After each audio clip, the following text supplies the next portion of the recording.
las calles están siendo tomadas por la ciudadanía, que no está de acuerdo con lo que está ocurriendo y consciente de que o tomamos las riendas o no sé, vamos al descalabro. Y sigue habiendo gente que se te acerca y la gente sigue hablando con miedo, que es una cosa que me impresiona. Gente de mi edad, gente que todavía les queda el miedo de la posguerra. El tiempo del silencio ha concluido. Se está viviendo momentos fascinantes porque podemos cambiar, debemos cambiar.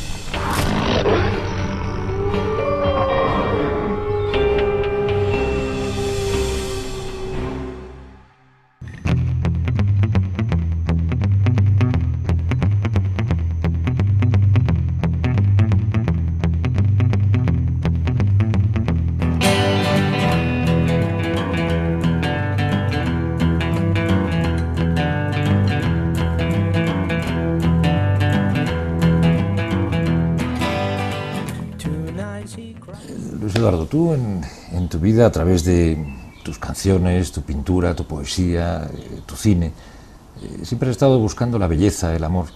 ¿Dónde crees que está hoy ese amor y esa belleza? Buena pregunta, buena pregunta. Ya ves que, como tú dices, la ando buscando a través de distintos medios, ¿no? A través de distintos lenguajes.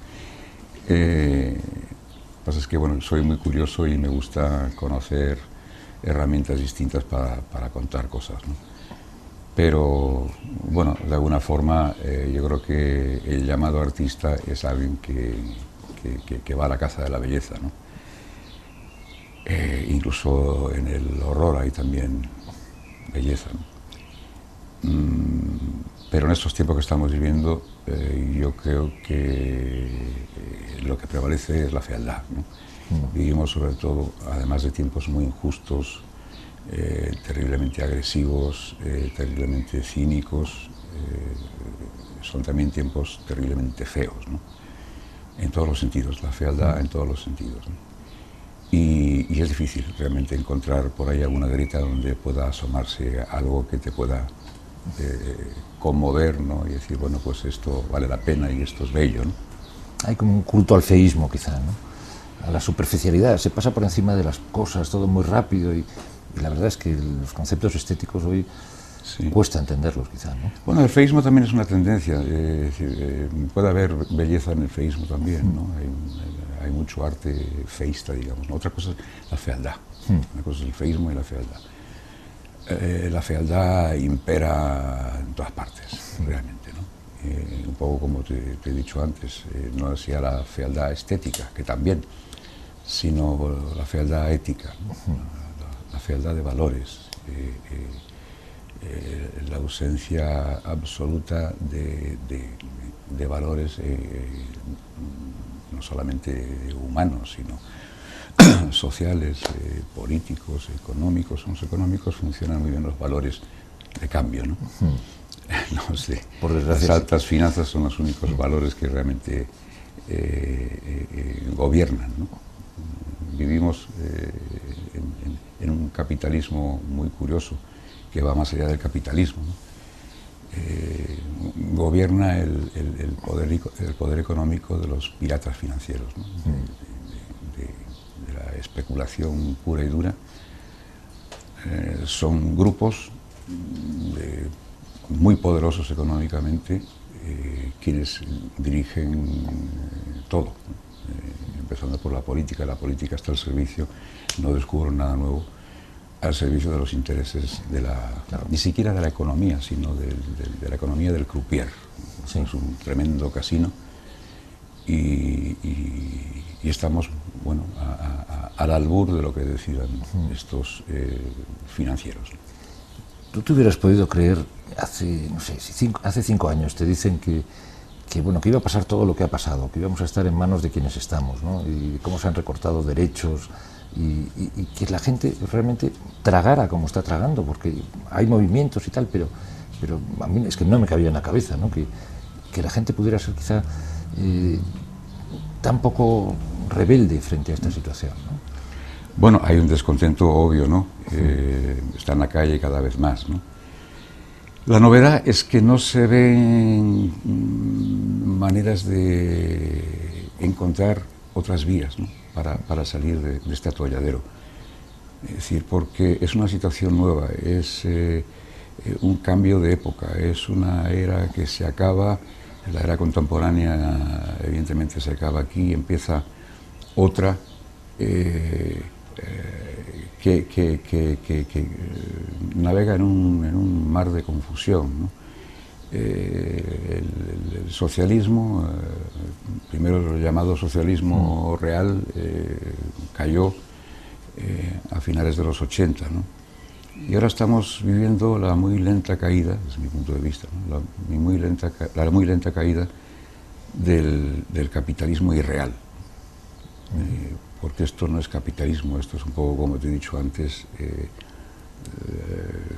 grupos oligárquicos que están repartiéndose el mundo, pero ya comprándose territorios, ¿no? Y comprándose economías. Y no hay una referencia anterior como para poder imaginar por dónde se puede ir, ¿no? Estamos en un túnel en muchos sentidos, ¿no? Y creo que lo más inquietante es justamente eso, no esta crisis gigantesca, sino el que no tenemos ninguna capacidad de ver por dónde puede derivar, ¿no? Quizá no tenemos... Estamos dominados ahora por la revolución tecnológica, que parece que todo lo va a resolver. La tecnología nos está invadiendo, estamos ya empezando a estar al servicio de la alta tecnología, incluso ya controlados desde todo punto de vista por el gran hermano. Orwell acertó, y estamos viviendo esa situación, ¿no? Entonces yo creo que la gran incógnita y el drama es no poder imaginarse otra manera de salir de este túnel en donde la crisis está en todos los ámbitos, ¿no? Nunca se ha dado en la historia una situación parecida a esta, ¿no? ¿Crees que el problema es que no tenemos referentes? A mí hay una cosa que me sorprendía mucho, por ejemplo, con un movimiento que llenaba a todos de esperanza, como el 15M, los referentes que tenían los jóvenes eran personas que ya habían cumplido los 80, ¿no? Tipo Gesell o San Pedro, ¿no? ¿Por qué? ¿Qué pasó con nuestra generación? Que no hemos servido como referente para esos jóvenes, quizá, ¿no? Bueno, yo creo que sí, tampoco lo hemos hecho muy mal, muy mal. No, mal sí, pero muy mal, muy mal. Sí, ¿no? Te veo optimista, ¿no? Sí, sí. No. Algún oxígeno habrá que respirar, ¿no? Nuestra generación se ha equivocado en muchísimas cosas, ¿no? Pero yo creo que hay mucho rescatable, ¿no? En cuanto al espíritu de lucha, al espíritu de no rendirse, a la necesidad de pelear y de conquistar. Lamentablemente ahora todo lo que se conquistó se está perdiendo, ¿no? Bueno, pues a reconquistar de alguna manera. Pero ese espíritu de lucha yo creo que se mantiene, ¿no? Muy desangelado, con mucho escepticismo, pero yo creo que no hemos tirado la toalla del todo, ¿no? Y los que vienen ahora están recogiendo esa energía, yo creo. Hay movimientos nuevos que están surgiendo, que se están haciendo, ¿no? Que se están construyendo e intentando diseñar algún ámbito de convivencia, ¿no? Es curioso, yo creo que una de las personas que hablan con más lucidez de lo que está ocurriendo, de esos tiempos que estamos viviendo, es el Papa, ¿no? Sí. Me parece uno de los pensadores más lúcidos. Todo lo que dice tiene sentido, ¿no? Es decir, estamos metidos en una situación en donde el protagonista es el dinero, ¿no? Y él está absolutamente en contra de eso. Hace poco le he visto una entrevista y que ese es el camino equivocado, ¿no? Que el centro de todo debe estar al servicio del ser humano, ¿no? Se ha perdido esa conciencia de quién debe ser el protagonista de la historia, ¿no? Y bueno, pues con eso coincido con el Papa Francisco en muchas cosas. Te hablo de él porque hace muy poco que le he escuchado. Que has visto una entrevista, ¿no? Claro, todo lo que dice tiene sentido y es lógico y tiene razón, ¿no? Y sobre todo que lo ve muy claro, que eso es lo difícil, ¿no? Verlo claro. Dice, bueno, que Dios dispondrá y arrojará la luz sobre nuestras mentes oscurecidas, ¿no? Ojalá no se equivoque. Ojalá. No, y además era necesario, ¿no? Un cambio en una institución como la Iglesia Católica después de unos papas que realmente traían unos mensajes que costaba mucho entender, ¿no? Toda aquella cerrazón con el tema del preservativo, todo aquel tipo de historias que dices, bueno, y este no, es una bocanada de aire fresco, ¿no? Con todo lo que está planteando, ¿no? Sí, yo creo que el peor enemigo con el que se va a encontrar va a ser la propia Iglesia, ¿no? Claro, la propia estructura. El Vaticano, que son 2000 años de poder absoluto sobre todo el mundo, y ahí va a tener la gran bronca con esos enemigos interiores, ¿no? Pero bueno, he hecho una referencia a él porque bueno, es persona culta, obviamente, y tiene una mirada sobre la realidad muy, insisto, muy lúcida, ¿no?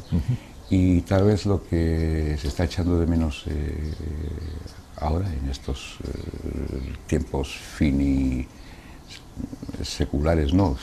Final de era, lo que más se echa de menos son visiones lúcidas, ¿no? de la realidad, ¿no? Y visiones generosas además y con una cierta dosis de esperanza, ¿no? Porque hay mucha desesperanza y desde luego se agradece que alguien pueda aportar algo de esperanza. ¿Qué crees que diría, no sé, alguien con quien tú has tenido pues una buena relación laboral, que te ha dirigido varias veces, como, no sé, Fernando Fernán Gómez, por ejemplo, de todo lo que está pasando hoy? Bueno, Fernando, que para mí era Dios, y la única persona a la que yo he tenido un temor reverencial. Es más, cuando he trabajado con él, la última película que hice, 7000 días juntos, yo llegaba al plató y si él no me decía buenos días, yo no me saludaba. ¿Ah, sí? Sí, sí. Y le conozco desde niña, la niña. Y Fernando era un hombre que, como buen anarquista, acordémonos del célebre saludo que hizo San Sebastián, que la gente no supo interpretarlo, evidentemente. Él no... Firmar el manifiesto era difícil, pero siempre estaba ahí, siempre estaba ahí, detrás, para saber lo que pasaba y para apoyar lo que tenía que apoyar. Él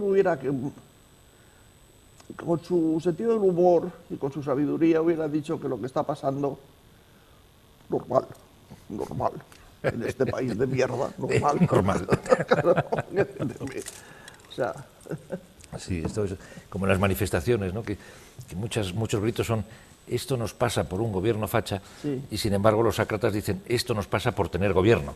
Claro, y es verdad, ¿no? Ahí estamos, ¿no? Bueno, además Fernando, acuérdate que fue el primero que leyó el manifiesto en la Puerta del Sol, que le llevó Juan Diego, a un hotel cercano porque Fernando estaba muy enfermo ya y no podía valerse, y le echó lo que había que echar. Exacto. Para subirse al escenario y leer el manifiesto del no a la guerra. Claro.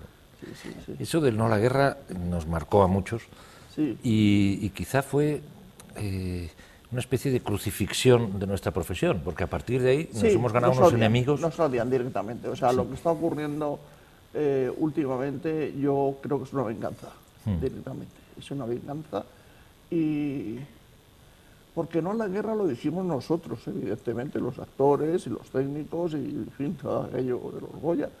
Pero no, la guerra fueron manifestaciones masivas. El 85% de la población no quería aquella guerra. Había médicos, había arquitectos, había taxistas, había amas de casa, era la población, la ciudadanía, la que decía no a la guerra, no los actores solamente.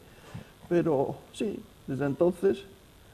A mí me han colgado carteles absurdos, como que yo era la presidenta. Yo presido todo. Bueno, el gobierno lo presido todo, afortunadamente para mí. No presidí el gobierno. Y entonces fue curioso porque no solamente se dio el fenómeno del no a la guerra en España, fue un fenómeno mundial, claro. Mundial, contra los tres líderes maravillosos de las Azores. De las Azores. Y es gracioso lo de porque el Barroso se lo llevó crudo, pero no figura. Como no figuró en la foto, es lo de salir en la foto. Claro. eso perjudica mucho. Y el Durán Barroso no salió y ahí está. Pero sin embargo, ¿por qué se criminaliza a los actores y a las actrices en España por apoyar el no a la guerra y sin embargo en Estados Unidos, por ejemplo, tienes a Susan Sarandon o a cualquiera que ha apoyado el tema de no a la guerra en un país que en aquel momento con Bush era el artífice de aquella guerra? Yo me acuerdo que Champagne compró, o sea, no que lo mandó, compró la página central no sé, fue del New York Times, un periódico de esto, compró una página central para escribir una carta a Bush diciéndole menos guapo de todo por la guerra de Irak.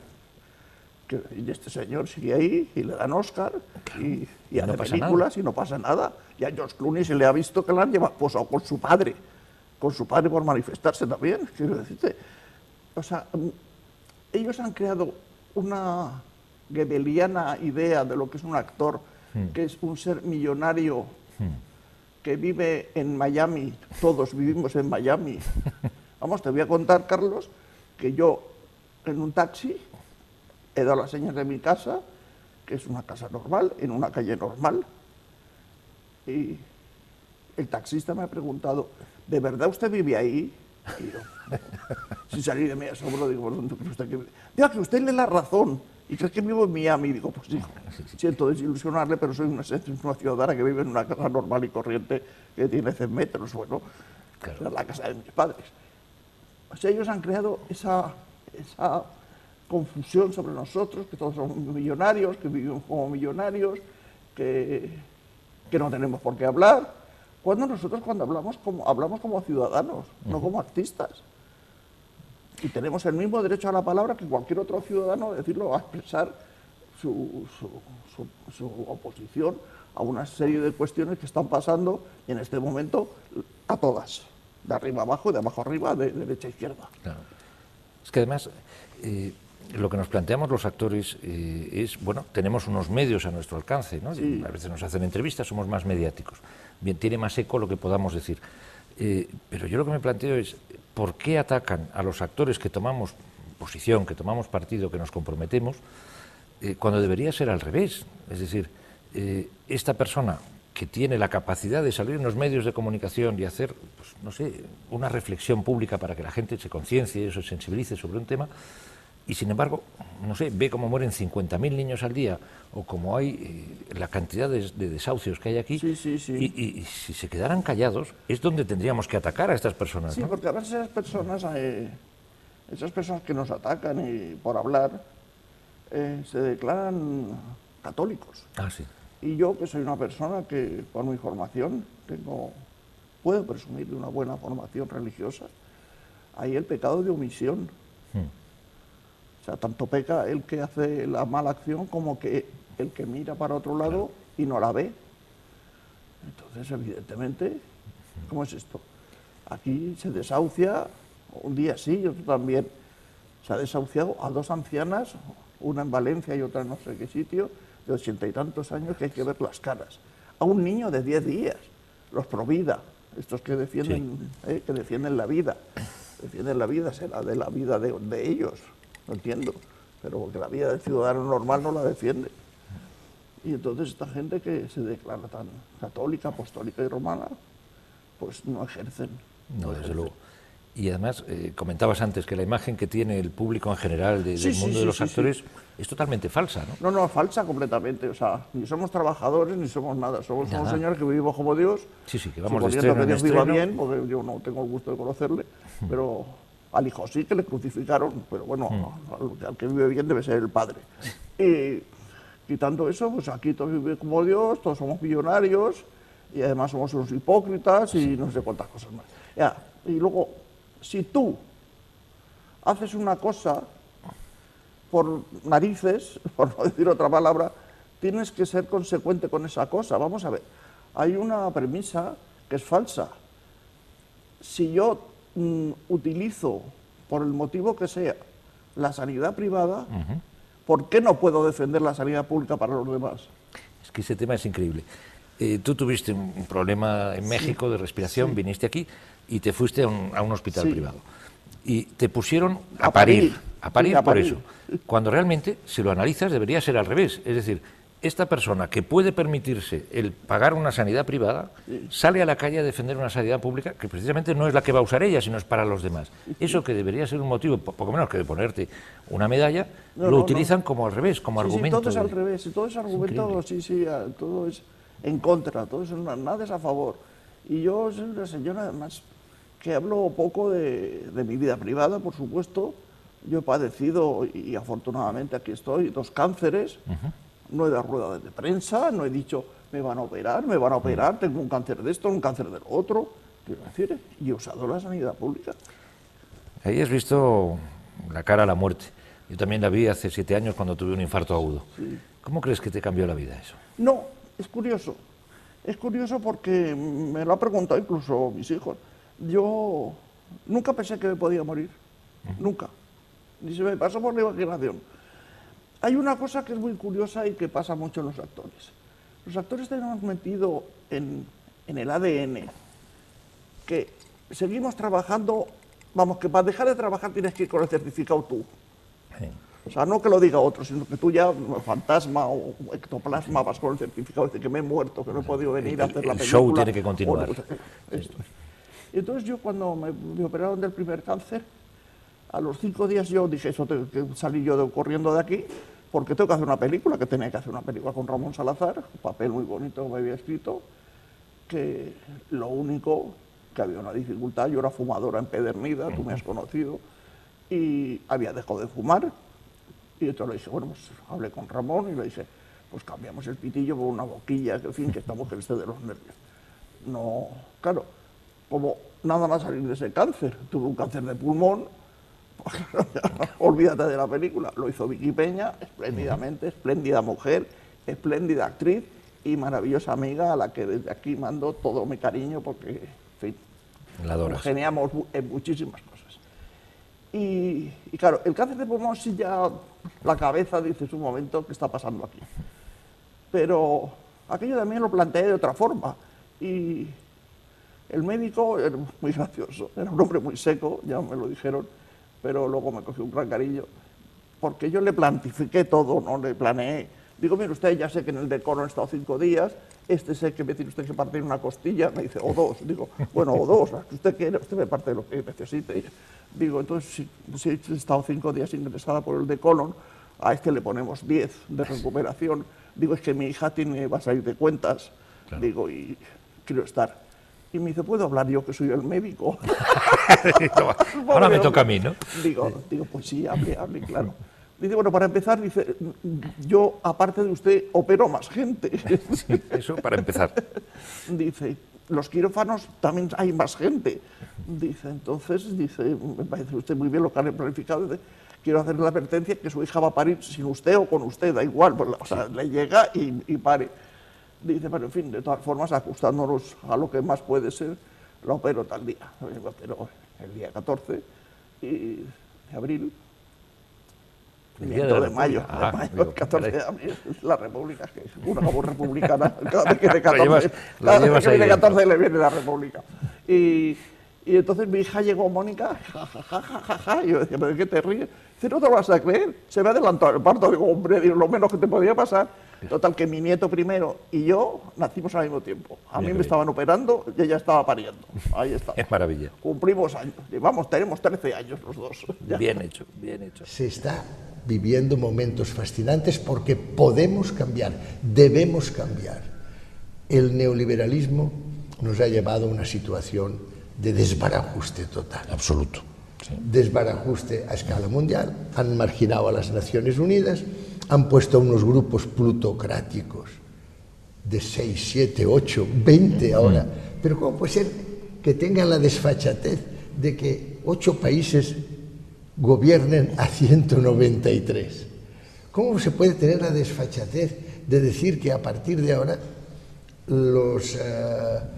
las pautas mercantiles, los mercados, deben sustituir a los principios democráticos que también, por cierto, establece la UNESCO, y tenemos que sustituir la justicia social?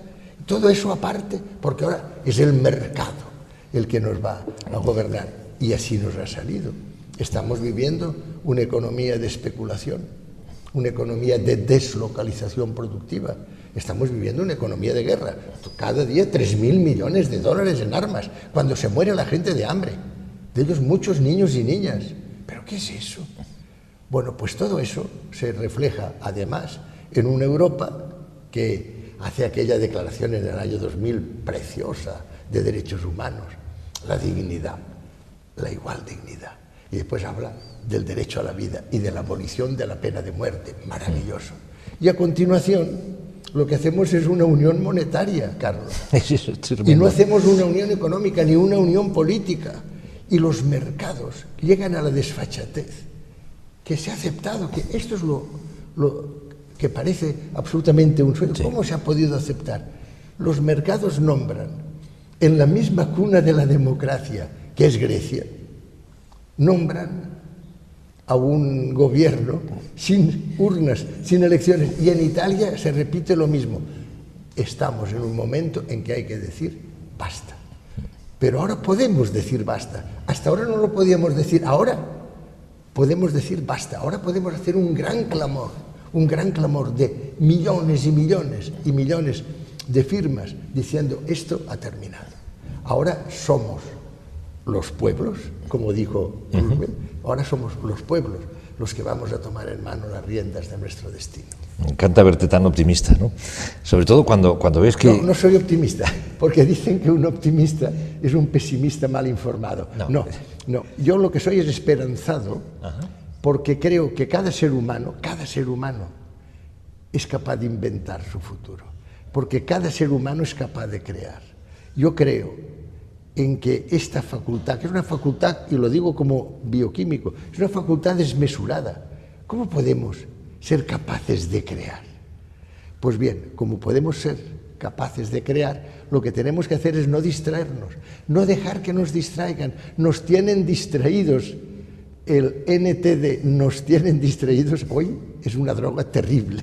Y nosotros lo que tenemos que hacer es estar muy despiertos para decir que no vamos a seguir ni un día más las directrices de este inmenso desbarajuste que ha capitaneado el liberalismo globalizador. ¿Y cómo explicas la gran estafa, que llaman crisis, que tenemos aquí, el escoramiento absoluto hacia las posiciones más de la derecha más rancia y el auge de la extrema derecha en Europa, de nuevo? Es decir, estamos viviendo realmente el nacimiento de una nueva era, por eso te decía que me gusta verte optimista, pero estamos viendo también unos síntomas de alerta tremendos, ¿no? Es decir, el partido de Amanecer Dorado de la extrema derecha tiene representación parlamentaria en Grecia, en Bulgaria, en otros países están, ahí está Francia, ¿no? con el triunfo del Frente Nacional. ¿Qué está pasando? Es decir, yo por desgracia a veces tengo la sensación de que estamos viendo un nuevo auge del nazismo. Lo que pasa es que pues en los años 40 estaba centrado en Alemania. Ahora parece que está centrado en Europa, es decir, que todavía es más grande ese huevo de la serpiente, ¿no? Pues mira, lo que está pasando, yo he vivido bastante intensamente el desmoronamiento de la Unión Soviética, porque tuve el honor de estar en el grupo de Gorbachev, de la Glasnost y de la Perestroika, con Arthur Miller y con Alvin Toffler y con toda aquella... Y entonces uno se daba cuenta de que había habido un personaje que se llamaba Mikhail Sergeyevich Gorbachev, que sin una gota de sangre, había desmoronado un sistema que basado en la igualdad había olvidado la libertad. Y entonces todos pensamos que la contraparte se daría cuenta de que un sistema basado en la libertad tenía que dar de una vez apertura hacia la igualdad y hacia la justicia.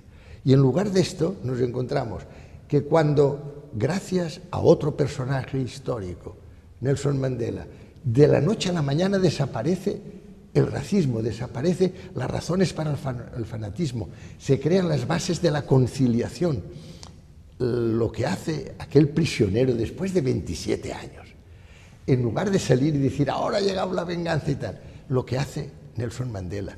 Pero al mismo tiempo se termina el proceso de la guerra, que era una guerra civil muy fuerte, en Mozambique, gracias a la intervención de San Egidio y de un presidente excelente que es Joaquín Chissano. Y en El Salvador, hoy en El Salvador en Chapultepec, en México, se firma un acuerdo de paz después de aquella guerra terrible. Y en Guatemala se reinicia el proceso de paz. Todo clamaba paz, todo clamaba cambio. Se había desmoronado el muro de Berlín, ahora teníamos un montón de países, la Commonwealth of Independent States, que iban en una larga marcha hacia las libertades públicas. Y en aquel momento el señor Reagan y la señora Thatcher dicen no, a partir de ahora habrá un neoliberalismo que llaman globalizador y este se basará en que los mercados son los que van a tener las riendas y las Naciones Unidas quedan marginadas y hay unos grupos plutocráticos en su lugar. Pues bien, G8, G20 y todo ello. Ahora estamos viviendo los últimos, yo creo, los últimos coletazos de esta situación. Y por eso hacen todo lo que pueden para el gran dominio, que así les llamaba Daniel Mitterrand, el gran dominio financiero, energético, el gran dominio que es muy importante, militar. Los gastos en el año 2007, Obama lo ha reducido, hay que reconocerlo, igual que ha logrado el Medicare, igual que ha logrado la incorporación de emigrantes, y ha reducido mucho también pero en el año 2007 el presupuesto militar de los Estados Unidos era de 862.000 millones de dólares. Lo digo para que veas que era 8 veces más que el que viene después, que es China y después la Federación Rusa, etc. Todo eso, ¿por qué lo digo? Lo digo porque esto que se ha considerado incluso el estado del bienestar, que algunos socialistas también han estado dándole vueltas al estado del bienestar, en lugar de a una generalización de la justicia social y de la solidaridad, etc., pues solo alcanza al 20% de la población mundial. Fíjate que es que estamos hablando, por tanto, de una serie casi siempre de referencias, que son unas referencias que de cada 5 personas solo conciernen a una. Una no disfruta. Que por favor. Y el resto, el 80% de los seres humanos, todos iguales en dignidad, el 80% en un gradiente progresivo de precariedades vive fuera de este barrio próspero de la aldea global. Es que esto yo encuentro que es lo que nos tiene que hacer pensar. Hace poco Oxfam nos decía que 85 personas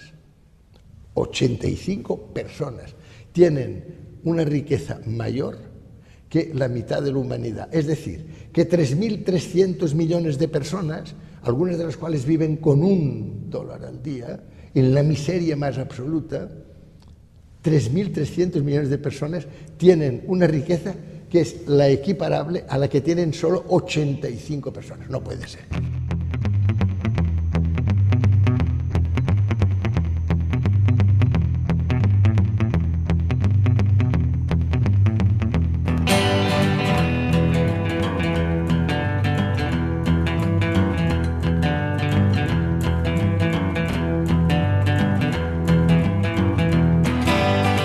Tonight she cries for everyone.